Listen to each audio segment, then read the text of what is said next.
Hey, everybody. Thanks for joining us. I'm with Whit Baldwin, sitting right across from me here in our podcast studio. I'm Pete Bowell, the Senior Associate Pastor of Hope Church in Richmond, Virginia, and welcome to our podcast. And this morning, I have a very, very special guest, Whit Baldwin, who is with HeloAir, located out near the Richmond Airport. And we are going to talk this morning a little bit about some of his rescue efforts, search and rescue, really, down in Western North Carolina. But I thought I would begin by, first of all, just saying good morning. And good morning, Pete. Thanks for having me here today. Yeah, well, you're welcome. And I kind of want to get right to it, but I feel like I'd like to just ask a little bit about your background. When I was younger, wanted to be a basketball player, maybe a truck driver. I like those big trucks. Baseball player for me. Okay, yeah. Didn't quite make it. So did you think, I'm going to be a helicopter pilot one day? How'd you get into that? So I'll make a lot of references today to this, the God being in places. But when I got out of college, Pete, I was going to be a stockbroker and make a lot of money and have houses in like Telluride and West. I had it all figured out. Oh, man. So I took a job behind a desk for like a week. Yeah. And I'm like, this is not for me. Wow. Long story short, I took a job at the airport. Okay. And I took a helicopter ride with an old Korean War vet. No way. And you know the MASH helicopter, it's a Bell 47G. Uh-huh. That was my first, and instantly I'm like, this is it. Wow. I had no, I didn't grow up thinking I'm going to be a pilot. I didn't grow up thinking I'm going to fly helicopters, but it just something struck with me. And God is, that's 35 years ago, just has blessed me. And I've just really enjoyed what I've done over the years. And for a while, for those of you that are listening that have been around for a while, you actually did early on. We talked about this before the podcast began. You did kind of traffic reports for Richmond, right? I did. I was a traffic reporter for WRVA and Channel 12 for a long while. That's sort of how I started as a TV news helicopter reporter guy. Right. And now here we are 30 some odd years later. Yeah. And we're talking about what we're talking about. Well, when I first moved to Richmond, I remember listening to WRVA. This is Whit Baldwin, WRVA. And I now have the honor and privilege of getting to know you a little bit since you've been coming to Hope. So how'd you find Hope? When'd you find Hope Church? So I've been a member of 3 churches my whole life. Okay. So I grew up in New York, Huntington Baptist Church. And here I was actually a deacon at River Road. Wow. And I went to a service at Hope for a very dear friend of mine, Rick Sharp, and I'm like, I got to check this place out because I had some feeling, and then I brought my daughter, and she at the time maybe was 7, I can't remember, 10 years ago. Dakota, right? Dakota, yeah. Yes, right. And I could see that it instantly clicked with her. Yeah. And I do remember, I've told this story a lot, Pete. I remember walking into church in jeans, and I felt my mother looking down from heaven going, boy, go put some clothes on, will you? But we laugh about it now. But yeah, it's been a great experience for Dakota and myself. So you mentioned your mom. Did your mom and dad shape a little bit of who you are now? You talked about how I can't sit behind a desk. Did you grow up being active, or how did your family background shape you a little bit? Because that might even come into what we're talking about today a little bit. So my parents were divorced, and I largely lived with my mother growing up. Yeah. And she was a big influence on my life. Right. I've always been very active. I say now, Pete, that if I was growing up today, they'd probably have some sort of diagnosis for me. There was some sort of letters that go together. Yes. Yeah. I was a very active kid. Yeah. We're brothers in that way. Yeah. So, and how my mother kind of put up with, I'm the youngest of 6 kids. So there's a lot of moving parts. Wow. So I grew up with her, and she was the choir director at church. So we were largely around church and music growing up, and that's been a big part of my life. Okay. Still enjoy all that. Do you sing? I do. Wow, I haven't seen you up on a worship team. Yeah. No, thanks. Not that good. Huh? I sang with a group called the Virginians for about 10 years. Yeah. Wow. Yeah, I don't know if you've heard of them or not. Well, maybe afterwards we can harmonize a little bit. There we go. I'm kind of an amateur singer as well. Hey, there's been a lot going on. And there's a storm when we're recording right here that's just gone through Florida. Maybe we can get to it later. I know that you were a part of search and rescue and helping down with Katrina that hit really the New Orleans area, I believe. But Helene, I don't know if anybody expected it. was just sort of devastating to Western North Carolina. We have several folks in our community who have friends and relatives. If you live in Richmond, I think there's a lot of people that know people out in the Western North Carolina areas, Asheville, those kinds of areas. So your company, HeloAir, has been part of, I call it search and rescue, because I think that's still what it is, and also providing critical medical supplies. How'd that start? How'd that happen? I mean, we heard about the storm. Next thing I know is that I hear that Whit Baldwin is providing relief. Tell me how did you find out? I mean, I knew you knew about the storm, but how did you get involved? So we've been sort of covering hurricanes for a long time, and and mainly it's sort of a utility, news, go find out what's going on, help people restore power. So we have some experience, but Pete, I don't really know how it started. It's so speaking of church, we have a family rule that we can't take phones into church. That's the Baldwin family rule. But last Sunday, a week ago Sunday, I'm like, there's so much going on. I'd heard about what was going on. So I just sent the first helicopter straight to him. Let me back up. I knew that we needed to be there. I didn't know where or how. I just knew, send them. Wow. So the biggest problem when you do this kind of work is that logistically, no one has power. So you have to find a place where there's power, because the way to get the fuel out of the ground is from a fuel farm. So you got to find a place, because without power, they can't get the fuel. You can't fly. Right. So I called around. I finally emailed the Hickory County Airport, and I can find the email. The guy answered me one question. He said yes. Wow. He didn't say yes, we have fuel. He didn't say yes, come on. He said yes. I said, go to Hickory. I don't know what we were going to find. Right. Somehow, this lady, and you remember some things, right? It all happened so fast. Her name was Christy Sikelski. I was sitting in church on Sunday. Right. She's like, I can't find my parents. No. I said, just get to Hickory. I texted my pilot, how long before you get there? 1 hour. Well, how long before? Hour and 20 minutes. They get there, they go straight to Lake Lure. And instantly we knew. Where this woman was? Where her parents were. Okay, yeah. So our first two missions were to go find this woman's parents, which we found, and we evacuated 2 other people. And from there, Pete, I said, okay, send the other helicopter. That's all, at that point, that's all the fleet availability we had. Right. And I talked about this the other day, how they found us and how we found them. I can't explain it. So let's say the normal way it works. Let's say Pete Bowell wants to go to a business meeting at Virginia Beach. Right. You call us up. Yeah. We get your names. What are your weights? How many people are going? What time do you leave? How long are you going to stay? Where are we going to land? Yeah. Where we get fuel? Right. We did none of that. We simply, and I credit my team.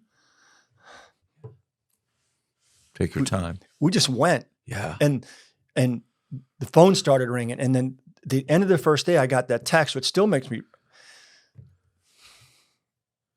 Some dude needed insulin. And all I got was a message that this guy was in a diabetic coma and we saved his life. Pete, I can't tell you where the insulin came from, who supplied it for us, how we found the guy, how we knew where to land. Right. And it just happened. And that just went on, and it's story after story. And I did a thing with Channel 6 the other day, and I was so thankful that they kept the God reference in twice, because it's just only God can. I don't really have the words to describe how it's not unusual, but how it all just came together. So now we have 2 helicopters operating. We decide to move out of Hickory. We move over to Lincolnton, and I got a call from this guy named JD. I don't know JD from. It's like, Whit, you come here. Sure. You come here. We'll get you fuel. We'll take care of your pilots. We'll feed them. We'll transport them. We'll make sure they're fed, housed, whatever. You just get here. So it turned out we ended up, and when I say we, it was we. It wasn't we. It was right. So I ended up getting in touch with this girl named Reagan, and this other girl named Erin, and this guy named JD, who I don't know. If they came in here with a baseball bat and hit me, I wouldn't know who they are. Yeah. Somehow, with no experience, this girl, Erin, I guess she's 29. I think she's a real estate agent. I'm not even sure. Somehow she had the skill set to immediately set up a forward base. So the way it would work is people would call and say, listen, there's a lot going on. Please send me an email. Who are we looking for? Where are they? Can you get us coordinates? Can you get us a Google Earth picture? If you can put it in one concise email, I'll forward it to Erin, JD, who boots on the ground in Lincolnton, and they can triage. What is it, Pete? Is it, who do we have? And somehow, Pete, they did it. Yeah. Like literally with no, it's like me saying, Pete, go fly the helicopter. You saying, Whit, go stand up on the podium. And they just did it. Yeah. And it really, I get very emotional about it because I've been doing it for so long. How did they know what to do or where to go or how to talk to the pilots? And they came up with a system. They made a card. They wrote on the card, whatever the mission was, take toilet paper, take water, go take medical supplies, go look for this guy, go pick up this nursing home, whatever. And the guy would land, get the fuel, he'd get the card. Off he'd go. Wow. We put a picture on the screen at Hope last week of a gentleman with a wheelchair in, I think, one of your helicopters. Tell us about that story. Who was that and how did that happen? So I don't know the man's name. Okay. His son. Yes. Same thing that the day I was in church. His son's like, I can't find my father. I don't know where he is. Right. So somehow that gets to JD, Reagan, and Erin. These three. Now I know them now. Right. It's funny. I found out that JD was Erin's father. So when all this sort of settled down, I said, JD, I want to write a letter to Erin's boss at this real estate company. Yeah. Let her know, what she's done to help this effort. Right. But I don't know her last name. Yeah. Could you please tell me your daughter's last? And I've been communicating with her for 9 days, like she's your, constantly. Yeah. Erin is the one that organized everything on the ground. Erin and JD, they sort of gathered the information. Great. And I use the word triage, Pete, because I don't have another word. Sure. Okay, what's the next most important mission? And what I'm really proud of our team about, and this is, I'm getting more in the operational aspect than the emotional aspect. I feel like our team was incredibly efficient and effective at getting very pointed needs met. Yes. And I'll say this now, Hope donated, by the way, I didn't know what you donated till sitting in church on Sunday when I came over and gave you that huge hug. I had no idea that the amount. And just for the Hope folks, that money is literally, when you say boots on the ground, it was literally boots on the ground. Yeah. So those dollars didn't go to some bureaucracy or some office manager. Right. We didn't sit around a table with 10 people, meet about what we're going to do. Right. We knew we just had to go do. Yeah. I don't even know what your question was, Pete. Well, yeah, let's a couple of things. One is I remember that. The gentleman in the. Well, the gentleman. Well, let's come back to the gentleman. But I remember what you did. I had preached that Sunday, and you were coming up the aisle, and I saw you, and I think we just opened our arms to each other and gave each other a big hug. We both were crying because we knew the gravity of what was happening and what you had done. And you had said to me, Pete, I was sitting in the service. And up there, it said that we had contributed this money to HeloAir. You didn't even know how much it was or when it came. And it came, and you said, unfortunately, you said, you couldn't really listen to my sermon because you were so emotional about it. So I'll review that with you later. Thanks, Pete. I appreciate that. Yeah, I'll go back and look at it. But it was amazing, and I was just so grateful. You keep talking about your team. We need each other, and we have a community at Hope that needs each other. And so that was a team effort as well. We're all in this together. I want to also go back to something you said earlier. You said you found your phone was on that Sunday. You found out about this, and you got a text from somebody, I believe, saying, hey, we need help. And I think you said, I just felt go or send. Like, where did that come from? Take a moment. Where did that come from? I mean, you know the Lord, you have faith. it just sort of, you heard a voice in your head? Pete, because we were in a series, ironically, When God Speaks. And yeah. And I guess he was just speaking to me. Yeah. And I can't specifically tell you. Yes. I just knew innately. Yes. And the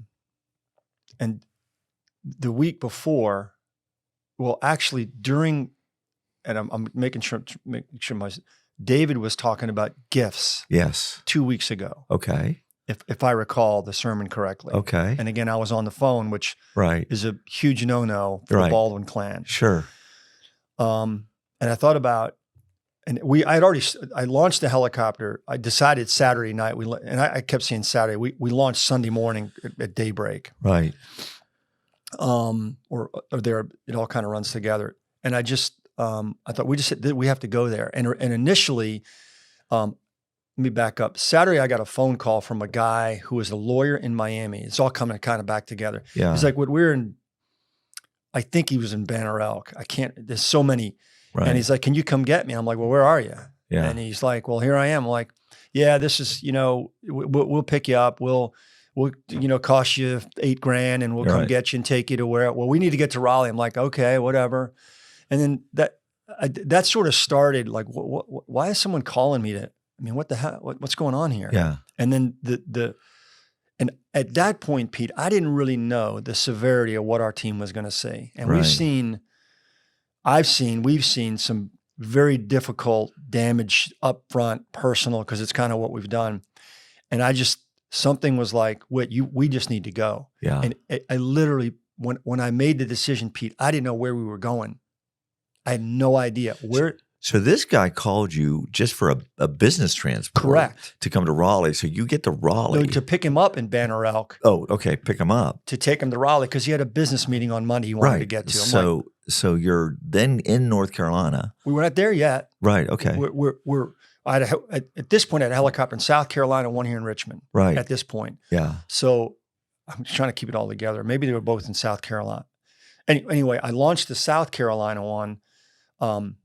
I'm parsing stories here. So we ended up not flying this guy, but it was a business deal. It was the same thing I talked about. Hey, Pete's got to go to a meeting in Virginia Beach. Sure. This is where we'll pick you up, and this is what we'll charge you. And this is what are your names, what are your weights. Right. That didn't pan out. Right. And I knew instantly. And we sort of got another call about a charter. Yeah. I'm like, we're done. Yeah. We're going. We'll figure that. We're going to go and be a part of this, be a part of a rescue mission. And we just went. Yeah. And I keep coming back to Pete, how it all came together. Yeah.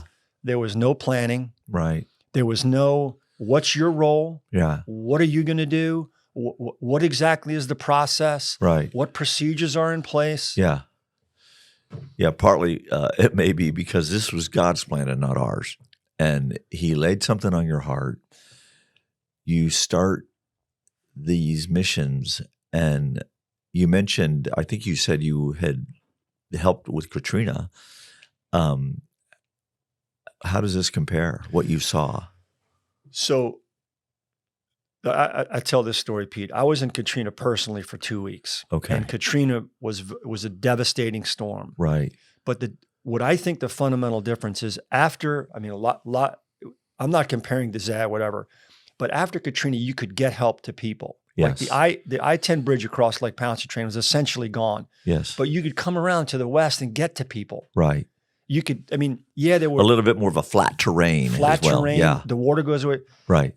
In Western North Carolina, you could not, without helicopters, and I talk about this, and when I did the thing, this is a unique gift that God has given us in this instance. Yeah. The only way to get around was a helicopter.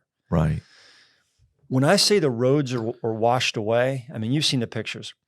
So I'm going to go back. I'm going to tie two references together. In Katrina, they rebuilt Interstate 10 in like 4 months. Yes. It was rebuilt. I-40, I don't know that they can rebuild it in a year because, Pete, there's nothing to build it on. Yeah.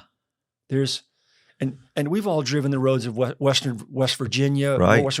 There, all these, you follow the river, these beautiful bucolic places, these houses on the hillsides, these little towns with the shops. They had to do blasting and leveling and all that to get these roads through. To get them, and now so, and a lot of this makes me emotional.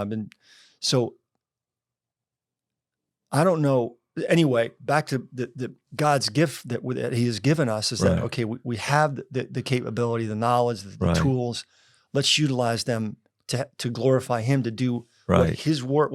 And it goes back to David's sermon about the gift. Like, what is your gift, Pete? Your gift is to spread the word of God and bring more people to Christ. That's Pete's gift. Yeah. It's David's gift.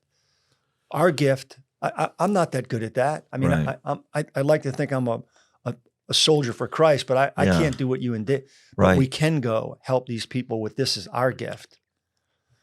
And it's a unique gift in this time. And for us to be able to, for our team to be able to go rescue these people, help these people in very acute situations, very meaningful. And then the outpouring of support. I mean, so I think you know the Starlings story. Tell me. No. So Wes Peterson, our executive director. Yeah, executive pastor, right. So when I was in church that Sunday with David, I realized he talked about it in his notes of the sermon, whatever, however you ministers talk about how you kind of talk and then you put the notes in there. Yeah. Whatever. So I had corresponded with Becky before about, I can't even remember. So I found her email. I said, Becky, just let David know if anyone in the church needs something. Yeah. We're there. Throw the needs to us. We'll push them forward. Yeah. This is my gift. This is before Helene, right? Like, here are my gifts. And no, this is the Monday morning after Helene had already hit. Okay.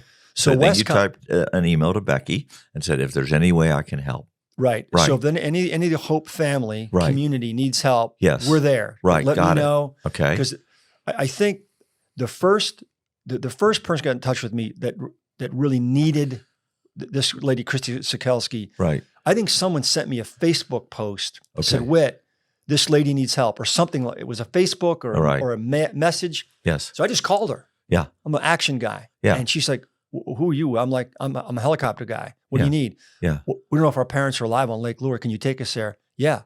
She said, what'll it cost me? I said, nothing. Just get there.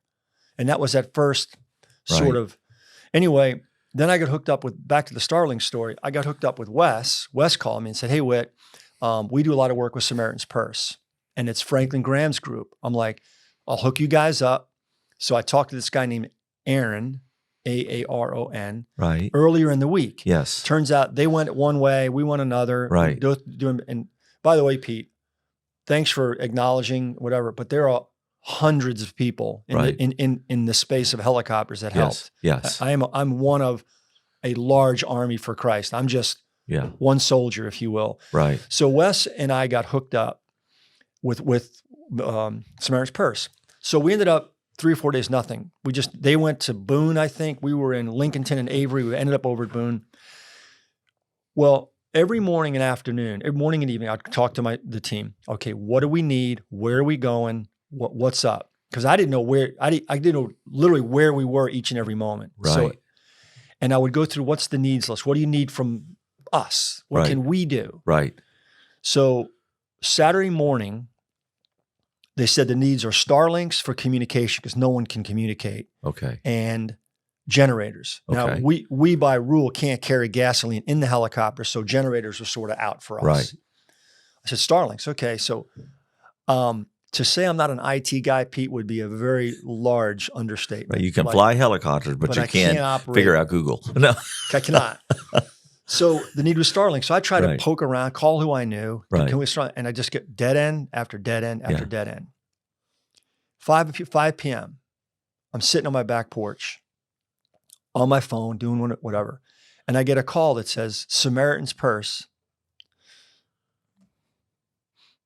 They have 200 Starlings. They need you to deliver tomorrow morning. Wow. So literally, we redirect the team like instantly, like, okay, this is the mission tomorrow. The mission was... Yes. Now it's this. Yes. And like, what? Like, I just got a phone call or someone said, here they are. And it was the Samaritans Purse.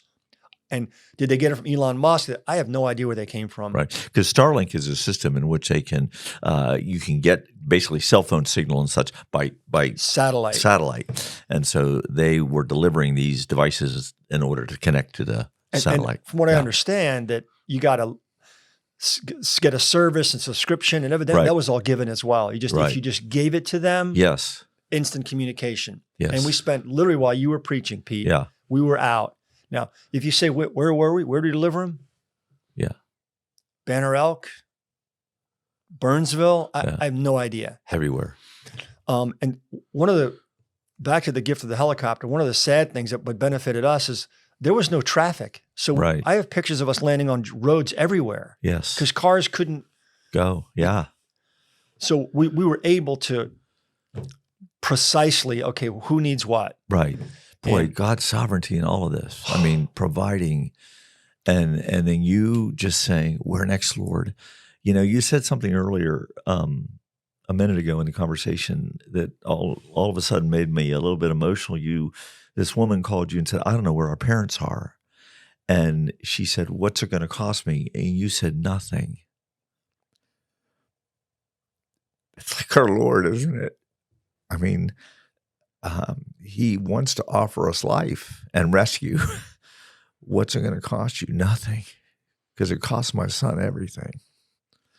And he uses us as ambassadors for Christ, as though God was making his appeal through us. And God was making his appeal for people to depend upon the Lord and look to the Lord through Whit and your team and the company and the so many that are helping as ambassadors. And what's it cost us? It cost him his life in order to bring this reconciliation. We just serve. And it's a beautiful picture, Whit. I want to go back to, because we've been talking about a lot of things, and knowing the story already, you might think, I don't know how it all happened, but there was this gentleman that we put a picture on the screen that you rescued with his wheelchair. You must have gotten a call, sent one of your pilots and landed somewhere and helped him get out of the house. Can you tell us that story? Yeah, I don't know that there are hundreds of stories, Pete. I don't know the specifics of, because there were so many that went on. But this particular story, his son had contacted us similar to the way that Christy did on Sunday. Right. Again, how he got in touch with us. Yes. I don't, there's too many moving parts, but he did. Yes. So we go find his father. Yeah. And the reason that picture was so emotional to me is he's in his pajamas. Yeah. So I don't know this story, but my vision is he goes to bed Thursday night in his pajamas and he wakes up. It gets so bad so quickly. Right. He doesn't have time to put his clothes on. Yes. So I envision this man's home is gone somewhere. Yes. And he's sitting in it somewhere with his wheelchair. Do I know any of this? I don't. Yes. But it's just the impact of the fact he's looking out of the window of the helicopter and he's thinking, rescue's come. It has, and now what? Yes. And Marshall was your pilot. Marshall Cataldi is. I'll talk about. I want to read you something. This experience, in some ways, Pete, has been a gift to us because I've always been very faithful, but hearing God speak, you brought that up. Knowing that we did what we can, to not only me, but to my team. Like, I know why I'm supposed to be doing this, and this is why. Right. It's not.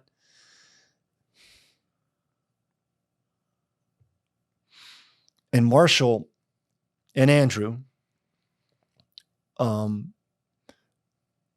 they were the real when I say the soldiers, I get way too much credit. Yeah. These were the guys that were the front line. They were the angel. And they still have to do the mission as a helicopter pilot. You still have to fly the thing. Right. You got to do it safely. There's maintenance issues. There's weather issues. There's fuel. Right. There's navigation. Yes. You still have to do all that. Yes. You can't push that aside. Right. And you couple that with, here's a guy who's been sitting, who knows where this man was sitting for 5 days? I don't know. Right.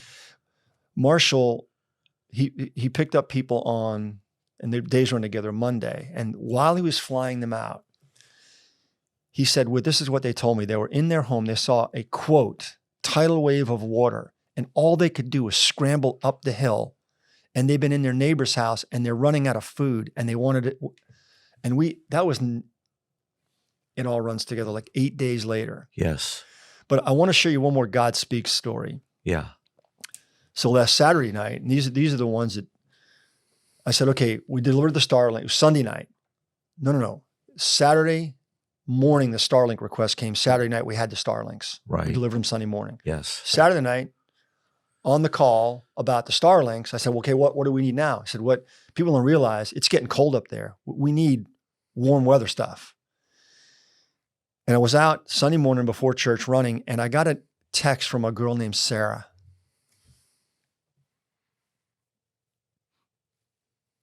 I don't know Sarah. I don't know how she found. It's a text. It said, Whit, we're on the way to the airport with blankets, sleeping bags, and adult hoodies. The only one who knew was me. My pilots told me. I didn't even have that morning to say, we need the stuff, and it's already on the way. It's not, we're going to get a group together, which is great. Yeah. It's not, we'll go to Walmart. Yeah. It's, we are on the way. Yes. And we get, okay,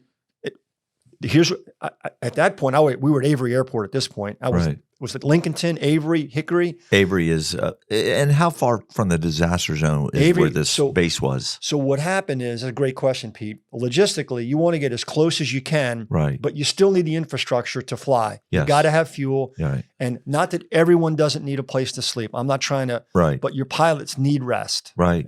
I'm not trying to say that other aid workers don't. Right. I'm not. So you try to get as close as you can. So finally, Avery got fuel up and running, so we moved closer. Then we ended up in Boone with Samaritans Purse. So I said, just get him to Avery. Right. I don't even know the address of the airport. I'm not even sure where Avery is, Pete. Yes. It's somewhere. Yeah. Now I know they deliver the stuff to the airport. Out it goes. So you had no idea. We might have intuitively thought it might be getting cold up there, but you didn't know. Somebody just texts you after a run and says, I'm bringing hoodies and warm weather clothing. And you're like, okay. And so and that was my team the night before. It said, hey, what we need now is we need some warm stuff. Yeah. And I'm like, all right. It just happened. And you didn't arrange it. It just happened. Wow. I mean, I go back to JD, Aaron, and Reagan. They just showed up. Yes. They were, now I think JD has sort of an aviation background. Right. But his daughter didn't. Right. And I'm talking about the point people. Like, could you imagine Pete sitting down? I'm imagining a table full of whatever. Right.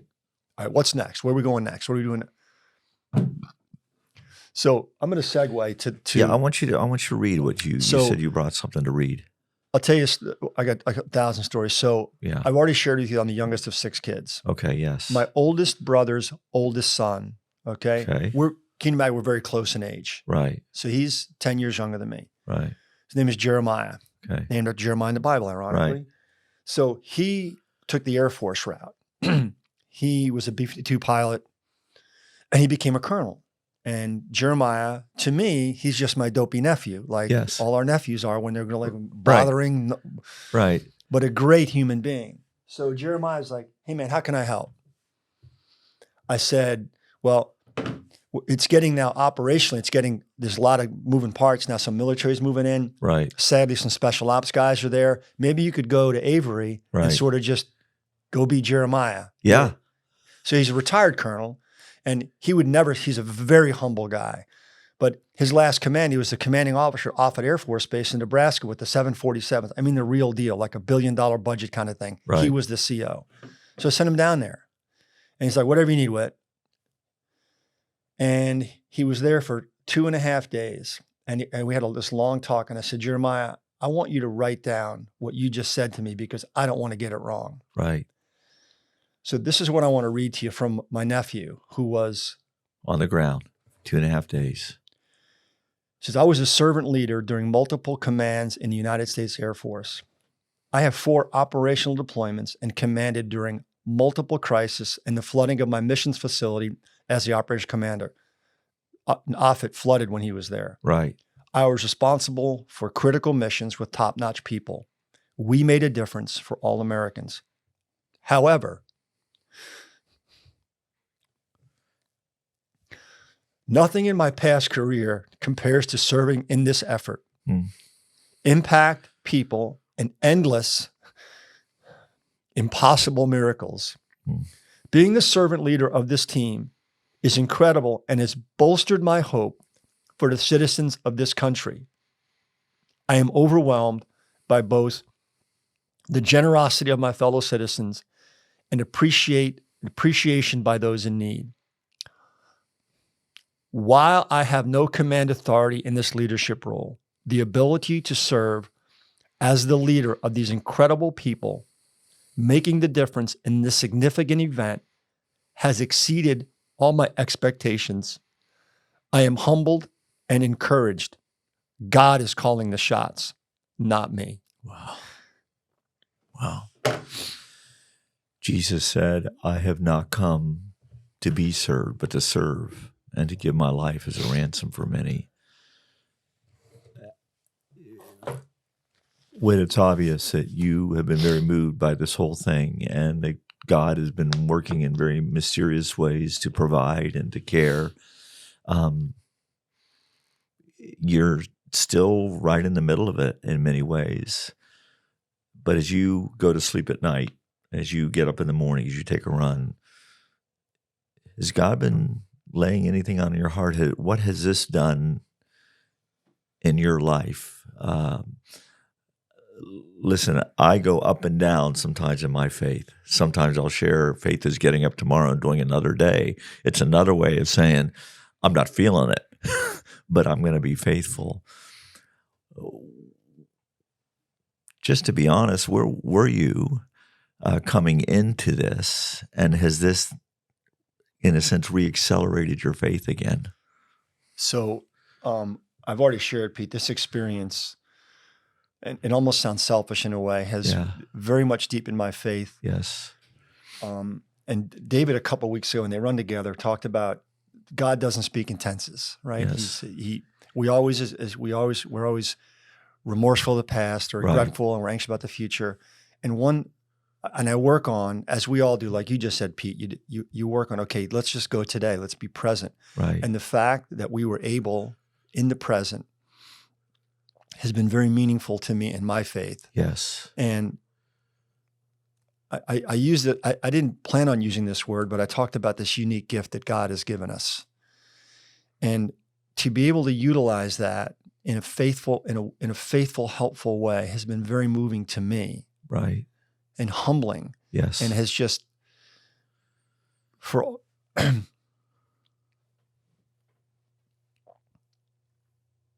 that tells me you have so many more gifts that you can give that God has given you. So by God, get moving. Huh. Yeah. Thank you. Thank you. Whit, you said you had hundreds of stories, and I think each of those are unique. It's like if it's not about us making a perfect picture of our lives, but just continuing to live in the story that God is writing for us and with us. These are chapters and stories in your life that will just last for the rest of your life, that you'll be able to share. As we begin to try to wrap up this podcast, is there anything else you want to say or share about faith, about, you just said, let's get going. Is there anything else that's on your heart you'd want to bring to us today? Pete, what this has shed light in my life about,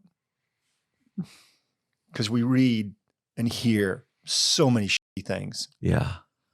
What this experience has shown me is the incredible care, benevolence, willingness, generosity of people, just wanting to help people. these stories of God speaking about the blankets and the starlings, that's just such a microscopic view of the enormous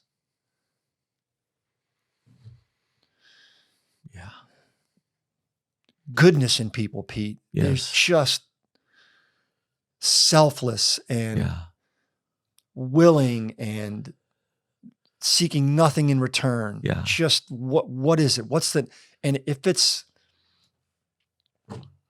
the littlest thing I can do, whether it's donate money or just go to the airport or answer a phone or the benevolence and kindness of people is God is everywhere. And you brought it up. I didn't even think about this, but God's speaking. Somehow God spoke to all of these people, and somehow He just brought us all together. Yes. We don't know each other. Yes. We don't know. I didn't do anything. I just did. Yes. It was in front of me. We live in a broken world, and because of that, there is suffering, and there is storm, and there is cancer, and there are challenges beyond belief. But God in His sovereignty often uses our suffering in ways that we can't even imagine. His plan A of revealing to us His grace and His love will always be there. And sometimes we're not paying attention, and in that brokenness of the world, we're looking to something. We need something. And God has said, there's somebody right next to you. There's a brother or a sister in need. And there's my love for you. And I believe that God often uses the most difficult times in our life to point us back to Him. And I'm so grateful for that. I don't like it.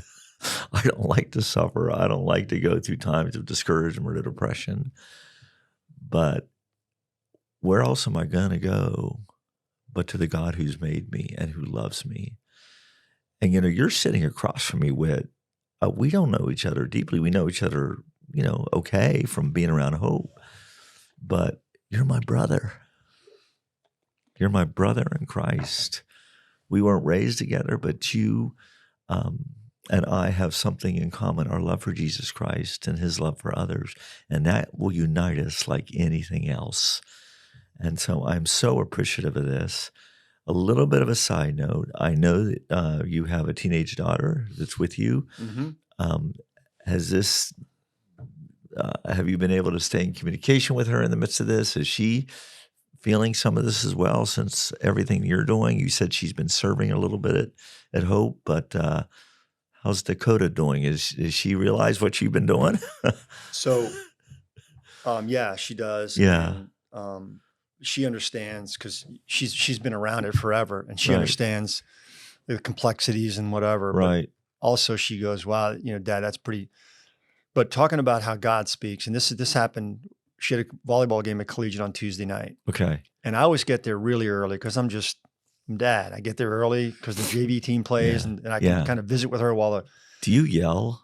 I don't. I'm not one of those parents. Okay. I just want to make sure. I'm encouraging. Yeah, nice shot. Nice. All right. Yeah. You don't yell at refs. You don't yell at the coach. It is what it is, Pete.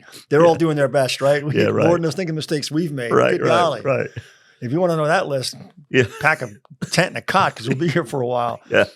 So she brings her computer over to me. This is Tuesday at Collegiate. This is your daughter Dakota. My daughter Dakota. Yeah. It's like I'm filling out this form, and she's going through all this college stuff, so I can't keep it straight. Her mother is much better at the details. Yes.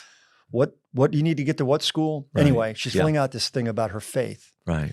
And she says, Dad, I kind of want to make sure I got this right. That when I went to church as a kid, I had to go because not that I didn't like it, but now I want to talk about how I'm doing it all on my own. Wow. Yeah.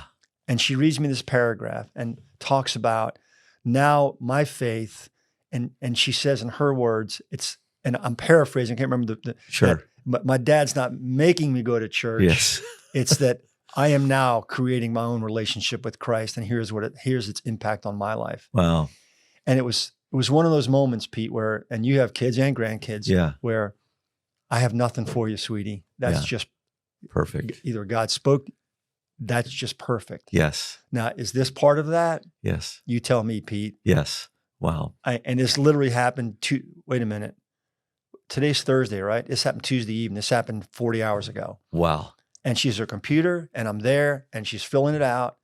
And I don't know if it was for high school or for a college but right. It was just about faith and how can you improve upon your faith? And she's like, well, Dad, outside of church, we meet Monday mornings, and then sometimes we meet but what if you can't get there on Monday morning, you can't, or your brother has a game on Wednesday. Shouldn't we have these Bible studies on weekends? Yes. I'm like, perfect. Yeah.